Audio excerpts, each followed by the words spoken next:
Сите советници од аеродром и од власта и од опозицијата ја потпишале свечената изјава со името Република Македонија. Се повикуваат на членот 38 од Законот за локална самоуправа, во кој е наведено дека ќе го почитуваат Уставот, законот, прописите на Советот и ќе го штитат уставниот поредок на Република Македонија.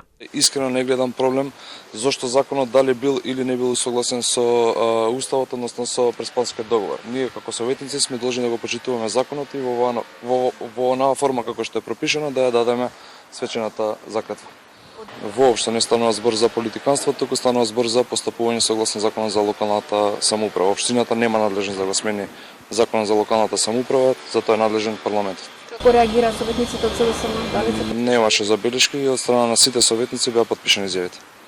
Министерот за локална самоуправа Горан Милевски признава дека во законот се уште стои името Република Македонија, а измените во кои ќе биде наведено новото уставно име се уште не биле доставени до собранието, затоа што за нивно усвојување било неопходно двотретинско мнозинство, што во моментов тешко може да се обезбеди. Сепак Милевски повикува сите единици на локалната самоуправа да го почитуваат уставниот закон и да не прават политички маркетинг.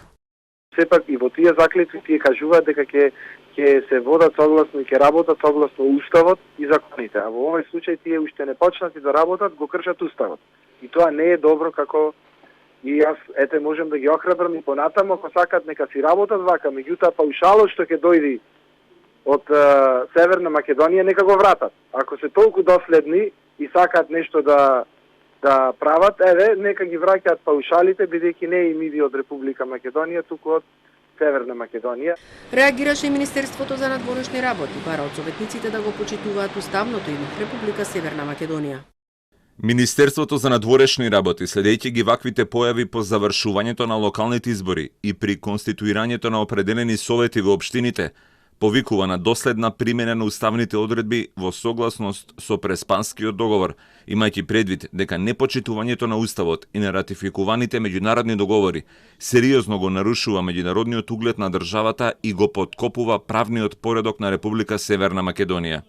Министерството за надворешни работи упати апел до Министерството за локална самоуправа да реагира соодветно и да преземе мерки за извршување на конечната спогодба.